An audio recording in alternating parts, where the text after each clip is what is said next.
The next 3 or 4 weeks is going to be incredibly interesting as far as financial markets are concerned. There's an unusual number of major risk events, many of which could actually come to the fore over the course of the next few weeks, whether that is the US presidential election carrying that extra level of uncertainty this year due to the postal voting, due to Donald Trump's previous indication that he may challenge the results if they're not in his favor. We have Brexit, of course, which is meant to be meeting a deadline of this week, but even that now looks to have been pushed back towards the end of the month. We're also now entering the period when many of these companies who have engaged in stage 3 trials of the coronavirus vaccine, when there's been touted that we could see an announcement, although there has been various setbacks along the way more recently. But over the course of the next month, things may start to become a lot more clear as to when we can expect a vaccine to come to the broader market. There's also US fiscal stimulus. Congress continuing to be locked in talks, or seemingly getting no closer. On top of that, we have earnings season, which kicked off yesterday. So, like I say, a number of high-profile, high-level, major risk events all influencing the markets all at the same time, and against the backdrop of more restrictions being imposed around the globe as COVID spreads. Once again, here in the UK, we're seeing much more restrictive measures being imposed across the country, particularly in Liverpool, for example.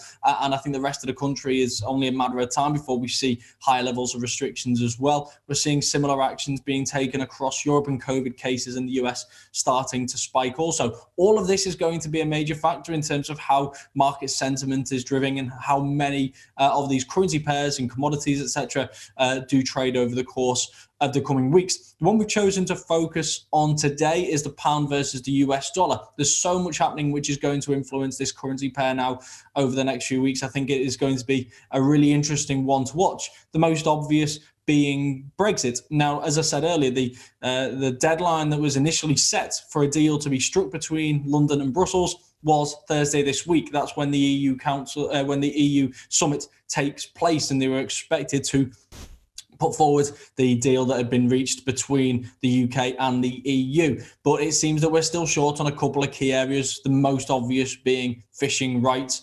and level playing field. So already we've seen signs over the course of the last couple of weeks that the EU is willing to push this back to the end of the month, as long as they have a broad outline of an agreement this week. And it seems today someone close to the talks, or to Boris Johnson, has suggested that Boris Johnson himself is willing to effectively see this week as a soft deadline, and happy to continue talking over the next couple of weeks. No one should be surprised about this. We've seen this plenty over the last 4 years. All deadlines put forward by both sides are always soft deadlines that can always be pushed back. The only important deadline, of course, that we know is firm is the end of this year, which is when the UK exits the transition agreement. But so far, we haven't seen too much volatility in the pound that you would typically expect ahead of a potential no-deal Brexit, whether that's complacency or whether that is confidence that is both sustainable and justified. I guess we'll see over the course of the next few weeks. I do feel like there's a lot of confidence in this, so the major risks are to the downside as far as the pound is concerned. But you can see that confidence is growing. I'm probably in the confident group. I do think a deal is going to be struck. I think talks collapsing this late in the day would be catastrophic. And as we approach the 132, 130, 131, 132 levels, these are the key levels for me. This is where we're seeing fib levels being taken out. 132 would represent a break of both the 50 and the 61.8 fib level, a break of that rising trend line, which we broke below not too long ago, and would signify to me that markets are very confident of a deal being struck.